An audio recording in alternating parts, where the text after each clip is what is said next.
Salut, c'est Svette. Aujourd'hui, je suis en compagnie de Tenaku. Aujourd'hui, on va parler du fait qu'il a différentes casquettes entre la photographie, l'entrepreneuriat Oui. et quoi d'autre? Manager, Manager. manager de cosplayer ou d'artiste. Ouais. Du coup, je vais te laisser te présenter si tu veux dire ton âge, ce D'accord. que tu fais vraiment dans la vie, Ok. depuis quand tu as commencé. Ça marche. Alors du coup, pseudo Tenaku, Axel Estublier, je suis responsable de communication et du coup photographe à travers ça depuis 2014, même si je fais de la photo depuis 2012. Je suis formé dans le milieu de l'infographie, la communication, l'audiovisuel. J'ai 36 ans.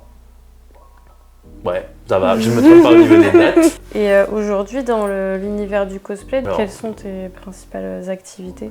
Eh bien, en fait, ma principale activité en ce moment, c'est d'une part être responsable de communication pour eux, donc c'est-à-dire définir des stratégies pour les gens, mettre en place des outils comme des sites internet ou produire du contenu, voire jusqu'à produire vraiment de la communication, c'est-à-dire être leur community manager sur les réseaux sociaux pour certaines personnes.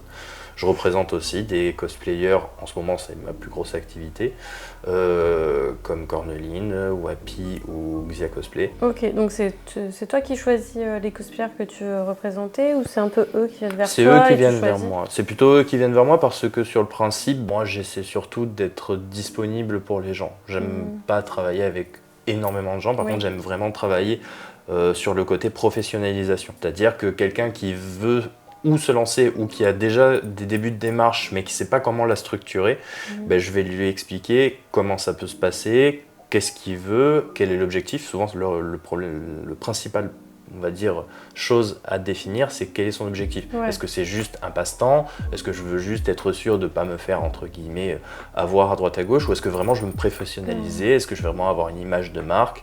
Et comment je vais définir ça pour après? Et comment tu fais du coup pour représenter au mieux les intérêts des cosplayers que tu manages en fonction peut-être des studios, des marques, des clients?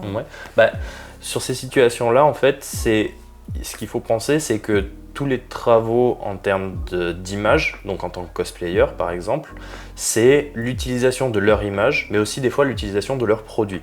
Typiquement, Corneline, elle fait des cosplays, des costumes, mais des fois elle est demandée pour représenter une marque par rapport à un personnage très précis. À ce moment-là, ce qu'il faut se définir, c'est qu'est-ce que la personne a investi en termes de temps, en termes de moyens, et qu'est-ce que les personnes qui te commandent, donc le client, va en retirer. Quand tu arrives à bien évaluer ce genre de situation, tu peux définir après et en discuter, bien sûr, ça se négocie, c'est pas un forfait très précis avec un prix fixe, et à ce moment-là, tu discutes avec la personne et tu négocies pour avoir, ça peut être un cachet en convention, discuter avec des marques pour un petit peu avoir une rémunération par rapport au travail investi, comment ils vont utiliser ton image, à quel but, sur quel réseau, à quelle quantité, pour que ce soit des impressions, que ce soit de l'image ou pour un événement. À chaque cas, il y a une définition à faire. Et c'est pour ça que c'est souvent des contrats très spécifiques avec des devis spécifiques à un moment donné et qui se terminent dans un temps défini que tu mets sur un contrat. D'accord. Toi qui vas chercher les entreprises, les studios ou quoi? Ou les sponsors, ou c'est eux qui en général viennent vers le cosplayer? Ça dépend justement de la situation. Tu as des cosplayers comme Corneline qui, pour le coup, ont déjà des travaux avec des gens. Donc surtout par exemple CD Projekt Red, où là, c'est plus eux qui viennent vers nous parce qu'ils ont un besoin de faire une vidéo, d'avoir Corneline, selon le cosplay, Priscilla ou Jasquette sur un événement pour venir faire une prestation qui peut être par exemple du chant, qui peut être une vidéo à réaliser. En fait aussi dans le cosplay c'est assez récent, je pense que ça devienne la professionnalisation. Donc c'est vrai que c'est peut-être pas facile de déterminer en fait, je pense que le problème de beaucoup de cosplayers, et j'ai eu cette discussion encore il n'y a pas longtemps, c'est que beaucoup de cosplayers se disent mais moi je suis pas pro. Déjà le premier problème c'est ah mais moi je ne suis pas pro, je n'ai pas un statut professionnel. Alors déjà je leur dis ok, je peux comprendre que ça vous fait une réticence, mais dans les faits, il n'y a rien qui vous empêche, même si vous n'avez pas un statut pro, de ne pas faire de cachet. Juste, vous n'allez peut-être pas produire une facture, mais ce que vous allez gagner, vous pouvez le déclarer en revenu exceptionnel. C'est pas un problème, tant que vous ne dépassez pas une certaine somme. Mais pour des cachets de week-end ou de 3 conventions, ça ne posera aucun problème. Et cette démarche-là va déjà commencer à vous faire créer une image et surtout être professionnel pour potentiellement après créer un statut, ce qui est rien, c'est une démarche qui se fait à l'INPI très facilement sur Internet. Maintenant, c'est surtout l'attitude globale qui est importante. Le cosplayer, au final, maintenant, de plus en plus, c'est comme modèle. C'est exactement, j'ai envie de dire, presque comme un mannequinat, entre guillemets, mais orienté dans une thématique bien précise. Donc, vous êtes dans le cosplay, ok. Une convention, une association ou n'importe qui vous demande à venir. En fait, vous dépensez du temps, ne nous mentons pas, vous allez être X temps à un endroit à disposition de gens qui vont vous dire de faire quelque chose, animer des gens, faire un événement d'ouverture pour discuter, pour venir animer la galerie, si je puis dire, d'autres choses. Ça peut être rémunéré, tout comme quand vous dépensez votre temps dans une journée pour produire quelque chose pour quelqu'un, vous pouvez être rémunéré pour ça. Donc après, le statut, c'est qu'une histoire de faire une facture ou quoi que ce soit. Donc après, oui, des cosplayers ont cette idée de, oui, mais si je suis pas, si je suis pas pro, pourquoi je me ferais payer ? Peut-être justement, si tu te voyais, entre guillemets, sérieusement, tu te dirais, ce temps que j'investis, à minima, il peut être rentabilisé. Et je ne parle même pas de faire des marges de malade, je parle juste de, par rapport à la situation, de te dire, moi je suis là, je viens en convention, on va utiliser mon image, je vais animer pendant un week-end, pourquoi je ne pourrais pas me faire payer X somme ? Et en fait, en commençant à se faire payer X somme, du coup, tous les cosplayers ils gagnent à une réalité, parce qu'à la fin, au lieu de te faire, entre guillemets, utiliser, je prends un tel, je prends un tel, et à la fin, on se dit, pourquoi l'association ou pourquoi l'organisateur, il n'a pas fait attention à moi, il n'a pas été aux soins, ils n'ont pas mis des vestiaires, ils n'ont pas fait ci, ils n'ont pas fait ça. Parce que malheureusement, quand toute la démarche démarre de quelque chose d'amateur, l'organisateur va te voir comme un amateur. Et l'organisateur, en plus, il ne connaît pas forcément tous les tenants et les aboutissants de ce que c'est de porter un costume toute la journée. C'est pour ça qu'il y a des gens dans des assos ou des gens au sein de l'organisation, je ne dis pas que c'est tout le monde est comme ça, mais qui se battent justement pour que le cosplay soit reconnu sur un métier, entre guillemets, ou au moins sur une attitude de relation professionnelle, ou du moins stricte, encadrée si je puis dire, parce que sinon ça ressemble totalement à une sorte de salariat plus ou moins déguisé, en mode vas-y viens, tu vas me faire l'animation, tu viens tout un week-end pendant 4 jours durant une Japan Expo et tu vas venir animer mon stand, ah non mais je vais te nourrir. Oui, c'est 4 jours. 4 jours, si vous travaillez dans une vie à 20 jours par mois, vous voyez combien ça pourrait être payé, quoi. Ouais. Donc toi, on va dire, tu fais en sorte que les cosplayers aient leurs droits soient respectés. Moi, j'aimerais énormément que, comme à l'avenir, j'en discute avec des gens, c'est vraiment qu'on puisse créer une sorte de fédération ou comme un syndicat du cosplay, parce que quand je discute pour des gens comme Corneline, comme Wapi, comme Xia, les gens en face sont super contents de se dire il y a quelque chose, c'est carré, c'est facile de discuter. Du coup, j'ai aussi plein d'organisateurs d'événements ou d'associations qui, quand ils me parlent, me disent ah mais tu peux avoir telle personne, tu peux ça. Tout le monde est facilité, tout le monde c'est beaucoup plus simple. Alors que discuter avec un tel qui te dit ah mais moi je sais pas, ah mais oui peut-être, ou qui disent oui, puis qu'à la fin annule, par exemple, ça fout tout le monde dans l'embarras. Et c'est là où le cadre entre guillemets assez carré, c'est important. Donc oui, je serais plutôt pour que ça soit entre guillemets professionnalisé, ou au moins qu'il y ait un cadre, on va dire un petit peu comme une convention collective, où on se dirait, on fait ça, vous faites ça, vous savez que les gens qui sont pris en compte dans cette convention, qui y adhèrent, entre guillemets, sans que ça soit payant ou quoi que ce soit, s'engagent à avoir une attitude et une façon de faire plus sérieuse que je t'invite à un événement, je te viens à l'autre bout du monde, non mais t'inquiète, tu vas payer ton billet, il n'y a pas de souci, je te rembourserai, et puis après se font arnaquer, malheureusement, moi je suis triste pour ces personnes, au final. Mais c'est pas facile, hein. Enfin, je sais que si on venait me démarcher comme ça, de but en blanc, je saurais pas, pour quelque chose que j'ai jamais fait, je saurais pas. Après, je me dis, te faire payer une journée déjà classique, ça peut déjà être logique en vrai. Ça serait logique, l'effort en plus d'avoir tous les accessoires, le costume, etc., le côté événementiel du coup. Bien sûr. La fatigue, d'être toujours toute la journée debout en costume. De toute façon, modèle, entre guillemets, on le voit sur le principe, mais modèle, c'est le temps que tu investis, mais il y a l'expérience, il y a tout ça. C'est aussi pour ça que les cosplayers maintenant qui sont pros, hein, on peut citer des Sikai, tous les cosplayers que j'ai parlé avec qui je suis en train de professionnaliser les choses, mais il y a plein d'autres artistes qu'on connaît qui sont en convention, invités constamment, et qui sont pros, qui ont un statut. En fait, c'est le sérieux qu'il y a derrière, mais c'est aussi beaucoup d'expérience qui s'est fait. Et je pense que cette expérience, quand tu ne l'as pas, malheureusement, il faut soit s'orienter à discuter avec les gens, que ce soit d'autres cosplayers qui s'y connaissent un peu plus, qui ont un peu de renommée ou juste de l'expérience, les associations qui sont dedans, qui justement, je pense pour beaucoup, orientent pour le fait que ça se fasse de manière très carrée, que ça soit très sérieux pour compter sur les gens, parce que je pense que c'est quand les choses se passent mal que ça impacte tout le monde. On en a entendu parler, des conventions actuellement qui ont des petits noms très mignons, très référencement, et qui ont des gros problèmes de respect, de paiement de facture ou des choses comme ça. J'ai pas entendu parler, mais ça m'étonne pas en même temps. Non, mais des gens tout nouveaux, mais à force de retour à droite à gauche, on sait que ces événements, en fait, sont que des attrapes touristes. Et ça gâche un petit peu l'image autant des autres conventions qui eux sont très sérieuses, qui payent, qui organisent, qui invitent, qui ont des gestions, qui ont des hôtels, tout ce qu'il faut. Mais en même temps, ça impacte aussi les gens qui se disent moi je suis cosplayer, je me suis fait arnaquer une fois, 2 fois, j'ai jamais été payé alors qu'on m'avait dit qu'on me payerait. Ouais. Ça, c'est aussi ça d'avoir quelqu'un à un moment donné qui prend au devant les choses.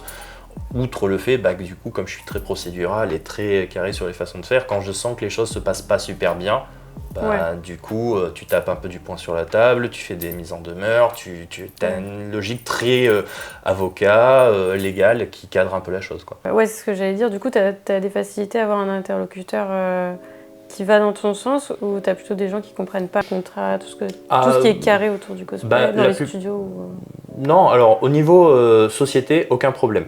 Franchement, les sociétés sont, même plutôt chaudes, entre guillemets, parce que ça les rassure. Après, au niveau des conventions, ça dépend toujours les degrés de convention. Souvent, les conventions qui ont beaucoup d'expérience, au contraire, ont déjà eu ce genre de cas, d'avoir des gens qui sont des managers de cosplayers ou d'artistes.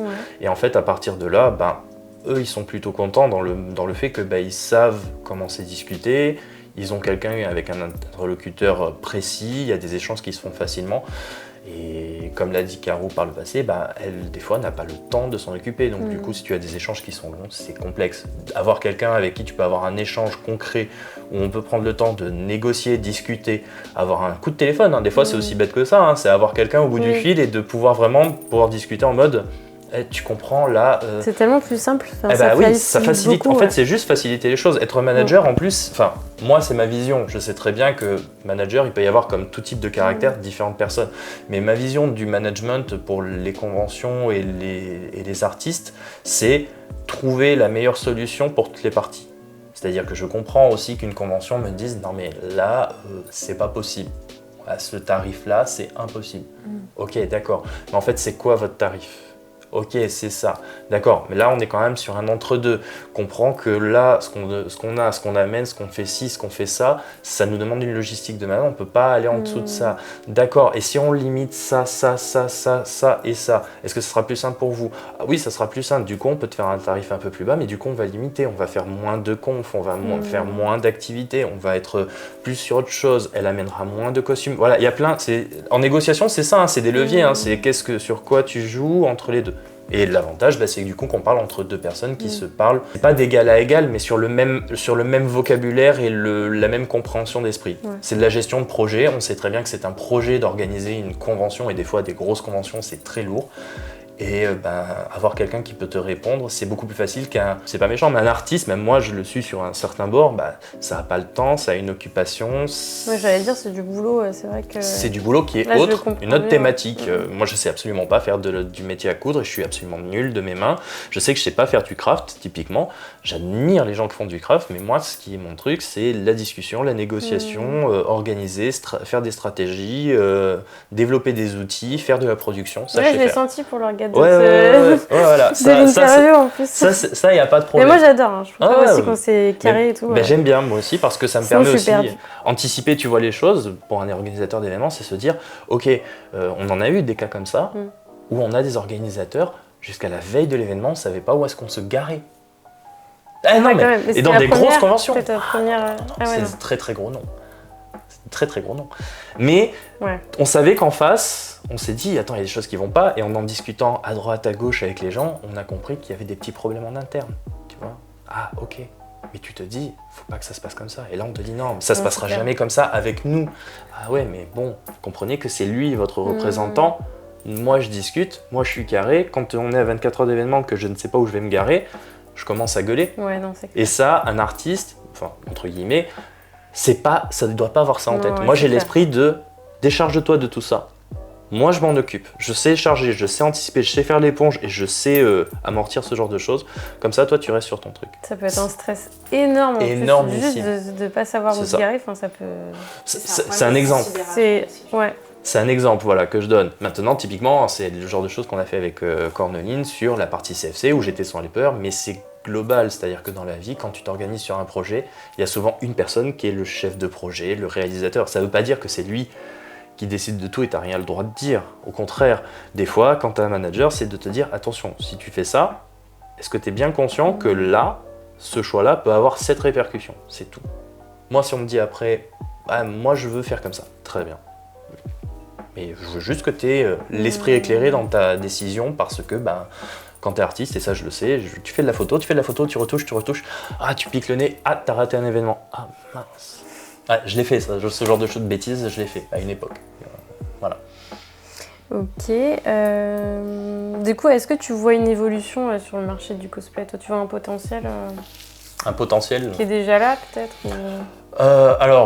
pour moi, il y a énormément de choses, mais pas que dans le milieu du cosplay, parce que personnellement, je vise pas que les cosplays, moi je vise vraiment les artistes, parce que je trouve que les artistes ont un besoin d'avoir des gens qui puissent les défendre face à d'autres. Enfin, je sais ce que c'est, typiquement, dans ces situations, de se dire, moi je suis artiste, et en face, la personne, elle peut te manger tout cru en mode je sais ce que je vais, tu vas me faire ça, tu vas me faire tel événement, tu vas me faire tel reportage, tu vas me faire telle représentation. Et regarde, je te dis, mais t'inquiète pas, je te fais gagner une place. Oui, sauf que moi je sais que ta place elle vaut 15 €. Voilà, et moi je sais que mon week-end, une journée, ça vaut entre 150 à 200 €. Qui y gagne ? Voilà. Et donc, moi j'ai cet esprit il faut absolument pas que les gens se fassent avoir là-dessus. Arrêtez de penser qu'une entrée dans une convention, vous y gagnez énormément. Quand on vous offre un produit, c'est souvent que c'est vous le produit. Quand on vous offre un truc, c'est toujours comme ça. Donc, le principe, c'est plutôt de se dire, ok, est-ce que j'ai vraiment envie d'investir ce temps ? Est-ce que, pour moi, il n'y a pas de problème, je suis prêt à l'investir. Je suis prêt à être jury lors d'une convention gratuitement. Ok. Qu'est-ce que tu gagnes ? Une visibilité. Je sais 90% du temps, c'est une visibilité. Pas le prix des places, parce que si c'est juste ça, je suis désolé, dans la vie, c'est impossible. Mais du coup, est-ce que vraiment ça te rapporte ? Est-ce que derrière, tu crois que ça va être pérenne pour toi ? Est-ce que tu ne crois pas que, par exemple, sur un week-end, tu ne peux pas organiser, et je ne parle même pas d'un shooting payant, je parle d'un shooting avec quelqu'un que tu connais ou quoi que ce soit, du contenu qui sera à toi et qui te servira. Voilà, toutes ces choses-là, c'est des choses qu'il faut réfléchir. Donc, pour moi, le marché actuellement, il se sectorise énormément. C'est-à-dire qu'il y a vraiment beaucoup de cosplayers avec beaucoup de choses qui font main et qui ont envie des fois de se professionnaliser. Et c'est beaucoup de gens qui me contactent et qui me parlent sur ces domaines-là, où là, c'est super intéressant parce que du coup, ils ont une démarche de où je veux me professionnaliser, je veux ne vivre que de ça, ou ils veulent juste que ça soit très carré pour qu'il n'y ait plus de problème. Et ça, c'est super sympa. Moi, je trouve ça super parce que c'est vraiment un développement d'esprit. Tu as dans cette partie-là aussi des cosplayers qui, eux, très souvent, dans les discussions que j'ai eues, sont des gens qui achètent du cosplay ou quoi que ce soit. Eux, ce qu'ils ont envie, c'est aller en convention pour juste profiter de la convention, faire du contenu ou quoi que ce soit, mais qui s'en fichent en fait. S'ils ont l'entrée de leur convention, ils se disent « j'ai gagné mes petits sous ». D'accord. Vous pouvez gagner beaucoup plus que ça, mais c'est pas grave, à eux de voir. Et il y a ceux qui sont déjà pros. Ceux qui sont déjà pros, l'avantage, c'est qu'ils sont souvent très carrés. Quand ils arrivent, ils me disent « moi, j'ai besoin de ça, ça, ça. J'ai envie de gagner mon temps. Je veux pas qu'on sache que c'est moi derrière mon réseau social. » Ça arrive, c'est une demande qu'on me fait ouvertement. Ouais. C'est-à-dire qu'ils ne veulent pas que les échanges, ce soit eux qui communiquent sur les réseaux sociaux. C'est une façon de se dire la communication, s'il y a quelque chose d'un peu bizarre qui se passe, ça sera moi qui vais amortirer la chose et pas la personne qui pourrait être attaquée directement, parce que c'est moi qui suis en société dessus. Voilà. Et ben, ce genre de choses, c'est ce qui permet de garantir les arrières pour certains artistes sur comment ça se passe. Et moi, là-dessus, je fais des prestations très sur mesure, quoi. Ok. C'est trop intéressant, je savais pas tout ça. C'est une autre façon de travailler, après c'est aussi selon les activités. Mais t'es tout seul à faire ça, tu penses? Ou il y en a d'autres qui font ça? Ah non, je pense qu'il y en a plein qui font ça, bien sûr. De toute façon, être manager, ça se fait beaucoup pour les artistes, les groupes de musique, les mannequins.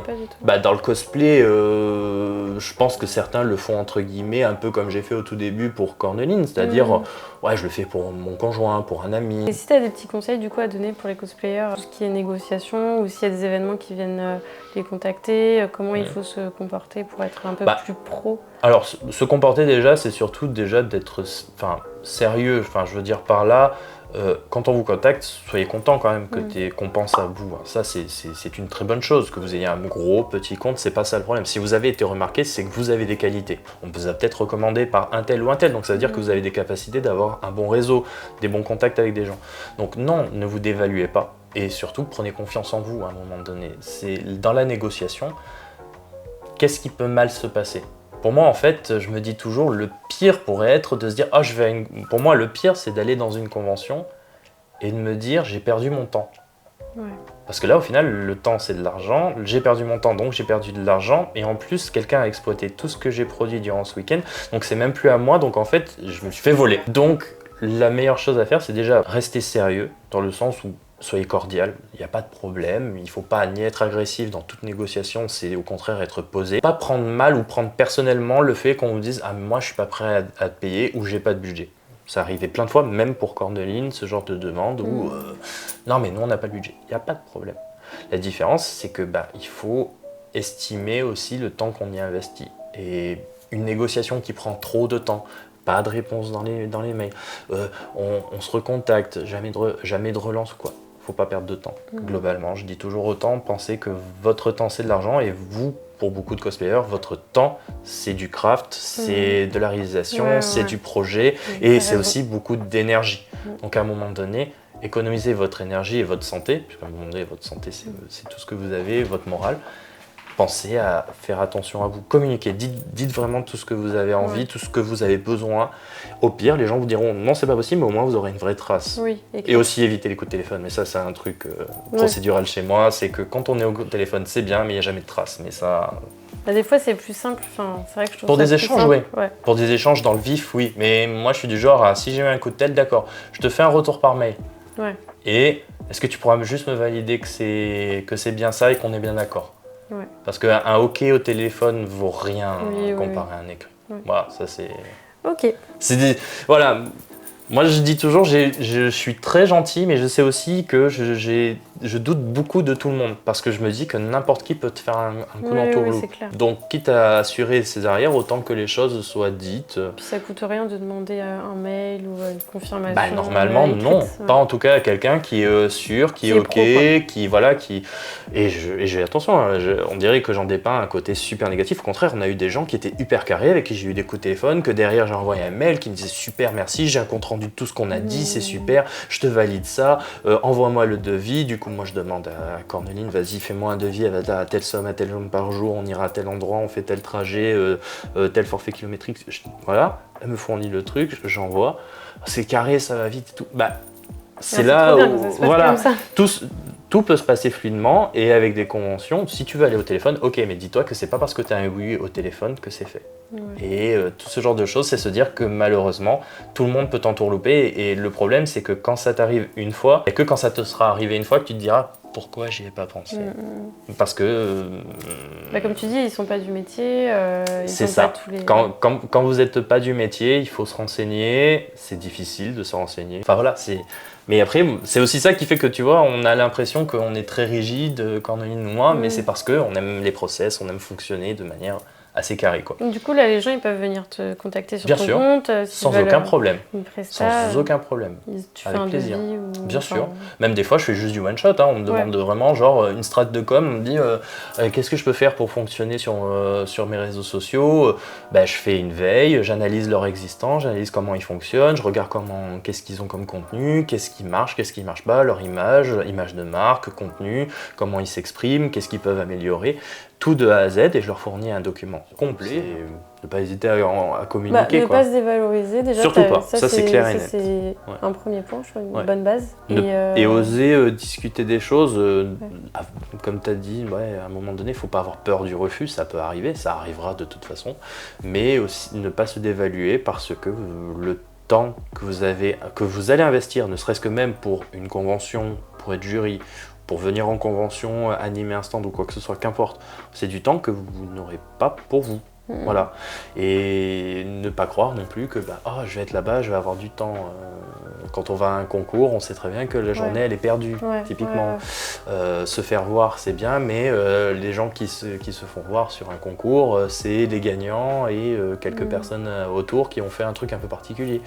Enfin, il faut toujours évaluer. Je pense pour moi, il faut toujours évaluer. Le souci c'est quand on ne sait pas ou qu'on a peur ou qu'on n'estime pas bien, des fois faut s'entourer et avoir des conseils d'autres personnes pour savoir... Comme toi, par exemple. Comme moi, par exemple, ou comme d'autres. Mais en tout cas, il n'y a pas de problème. La vidéo s'est arrêtée un peu abruptement dû à un souci caméra, mais on avait fait le tour des questions. En attendant, je t'invite à aller faire un tour sur leurs comptes Instagram respectifs, celui de Cornéline, qui s'affiche juste ici, et celui de Tenaku. Si la vidéo t'a plu, n'oublie pas de la liker et de la partager autour de toi. Ça me donnera de la force, et si ce n'est pas déjà fait, je t'invite à t'abonner à la chaîne pour ne rien rater. Quant à moi, tu peux me retrouver sur les réseaux sociaux, et plus particulièrement sur mes 2 comptes Instagram qui s'affichent juste ici, donc mon compte cosplay Svet Cosplay et mon compte photo cosplay Svet Photo. On se retrouve très vite pour une prochaine vidéo. Bye!